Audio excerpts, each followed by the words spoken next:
Hi everyone, it's Jan with What You Make It, and I am back to show you how I put together the decoration for the cover of my December daily. And you can see I'm working with the Tattered Poinsettia die that has been recently released by Holtz, and I love it, and particularly that it has this companion embossing folder.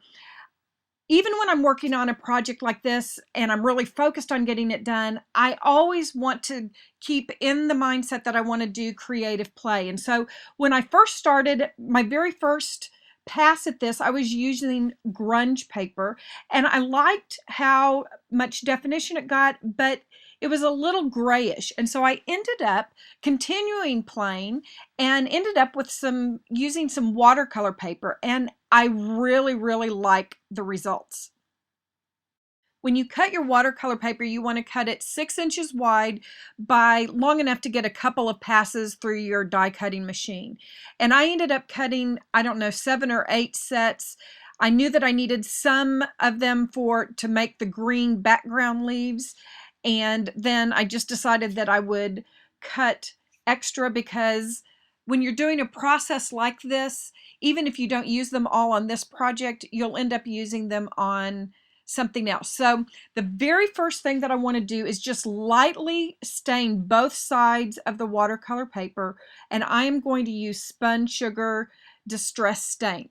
If you don't have Distress Stain, you can take a very light colored dye ink and do the direct to matte technique. Just spray it with some water. I'm going to show you that with the green one because I don't have a light colored Distress Stain. You want to put this light color on both sides, let it kind of soak into the watercolor paper. And then when you have all of that color done, you want to go back with a contrasting, and this is Victorian Velvet. And you'll notice I'm not totally covering it. You want there to be areas of light and dark. When we go to start doing the embossing, because it's damp, it's going to get a really good impression. But again, that impression will look so much better if we have contrast between the light and the dark. So I found the best way is to open it up and just kind of line up on the back side of your folder, put it in place, and when I get them all kind of there, I press it down and hold the top in place and then go put it through my embossing folder. Before I show you what those look like, I do want to show you how I created the green leaves. I didn't have bundled sage in the Distress Stain, so I just put some of the Distress ink directly onto my craft mat and then used a little bit of re-inker to get a little more intensity, sprayed it with water, and then basically have done the exact same thing. I'm just running the die cuts, staining them with the ink that is on my mat, letting them soften the paper, which does help us get a really good impression. And then I went back in with peeled paint Distress ink, which is a high contrast. And you'll notice again, I'm not putting it everywhere on the leaves. I want that contrast. It just gives you a much more realistic effect. And here's what they look like when you get them out of the embossing folder. Just really great, deeply etched detail that is really going to make our flowers shine. Now, you know that any step that I show you, make this your own. I wanted to go ahead and add just a little more realism by, I don't know if you've seen pink poinsettias, but they usually have a little bit of the green. And so I took a little bit of that peeled paint and watered it down, and I'm just using a paintbrush to paint it onto the veins.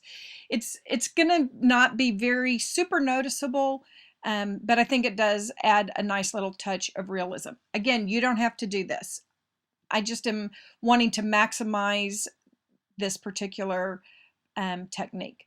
So now I'm going back with the Victorian Velvet, and I'm really letting that embossed part shine now, and I'm shaping them as I do it. They're still kind of soft, so I'm keeping the contrast, but I'm flicking it, rolling it over the end of my finger to just kind of curl it a little bit, and then pinching it along the vein of the flower, and then setting it aside kind of to let it dry. I'm going to do the same thing with the green, only I'm going to use the peeled paint.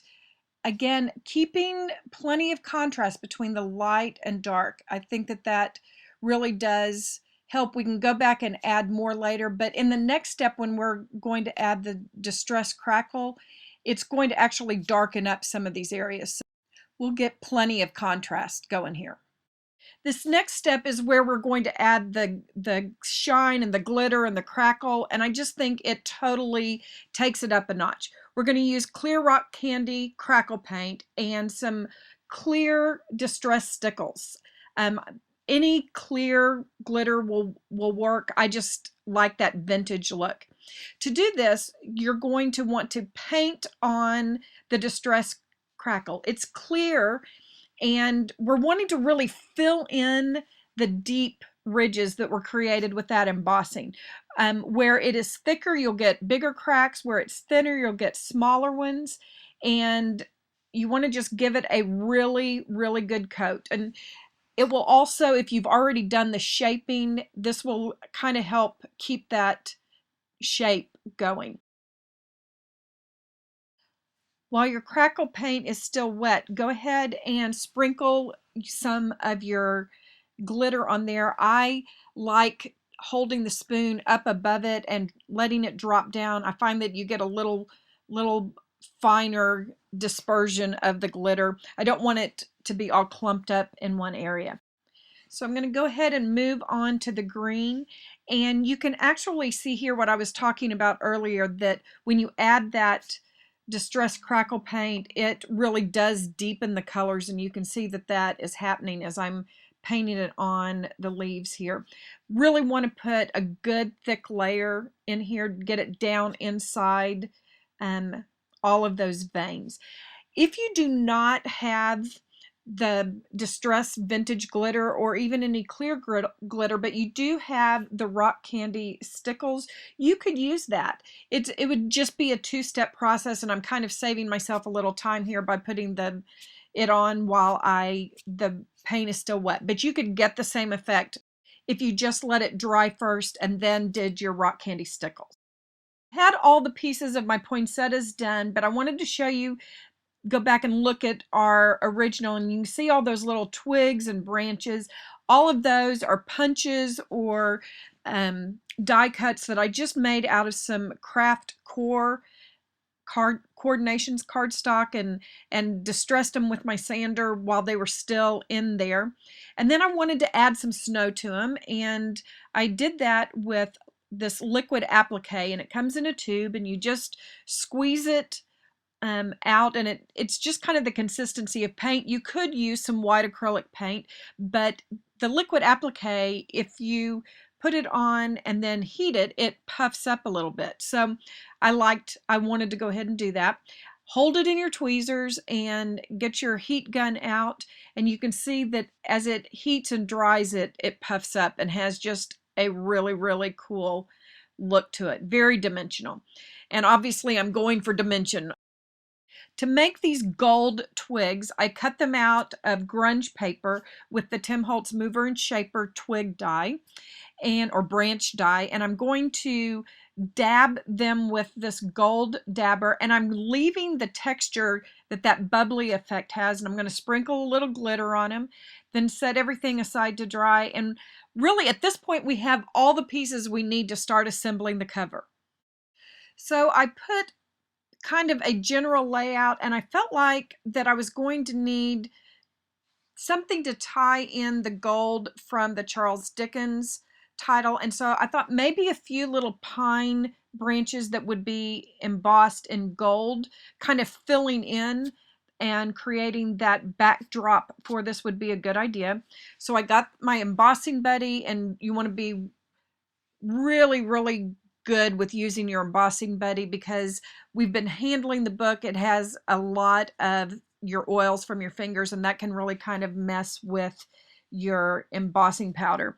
So I used Versamark, and they're gonna look just a little random, but I because I had put kind of that dry fit of things on there, I'd done a little bit of placement so I could see where everything was going to, where there might be some blank spots. And that's basically what I did with the stamping, was just filled in some of those blank spots. And then the few little places that there was extra embossing powder, I used a paintbrush and took that off and then heat set it. Looks a little random right now, but when we start laying the poinsettias on top, I think you'll like it. Okay, so I'm ready to put the first one in place, and I'm actually not going to put the green leaves behind this first one to begin with. I found that when you're using two of the dies that are the same size, it actually works better to cut them apart. You kind of lose um, the impact of the leaves. So I'm going to go ahead and put the large pink flower down and kind of start um, adding the other pieces on top. And I've gone into hyper bunny fast gluing mode here just so that you can see it. But you see that I'm just building the dimension. When you're using this is a medium-sized leaf that I'm using here, and then I'm adding smaller poinsettia flowers. You don't have to cut them apart because you can actually see the leaves behind them. But when you are doing, if you're using two of the large ones, you will want to cut them apart and then fill those in a little bit later. So now we're working with that visual triangle. You'll see I've got the 3 poinsettias in place, and it just really draws the eye in that triangle. Now that I have the main pieces in place, I can go back in and take that one poinsettia that I have cut apart with the green leaves, and I can add them back in the places that I need to fill in, or they can get the most visual impact. You could even take a couple of the smaller ones if you are not feeling like you're getting it filled in the way you want to. Just take your time, put a little glue on, look and see where you need them, and add as many or as few as you actually need. This is a good time to look at the balance of your floral arrangement and see what's working. With all those in place, I'm now going to start adding the little branch pieces, and I'm going to do that in a visual triangle as well.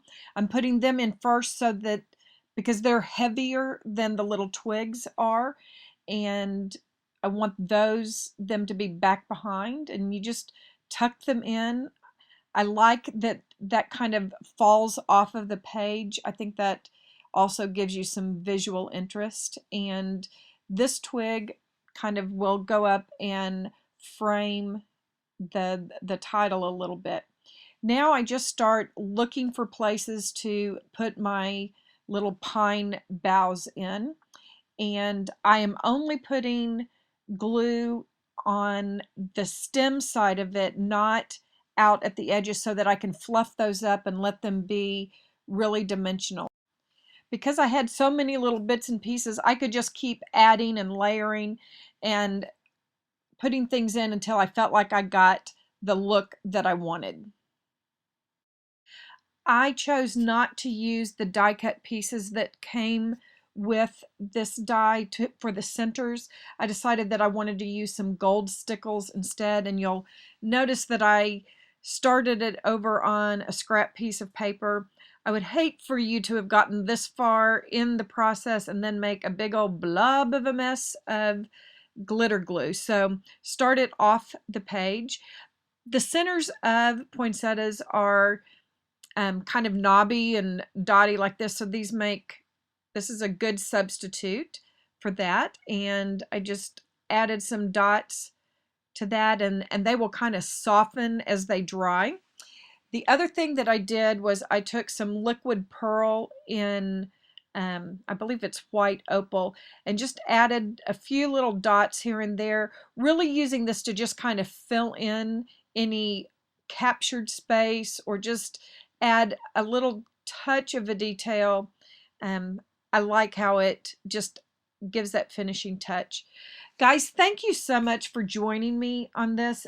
I hope that you'll try this technique of combining your Distress Crackle Paint with your glitter. I really love the effect, and I really like this die that has the combination of the die and the embossing folder. I just think you get a great look with it, so you might want to try that as well. Hope you all are having a very creative time. Your Christmas holiday season is off to a great start. I'll be back soon with some more projects.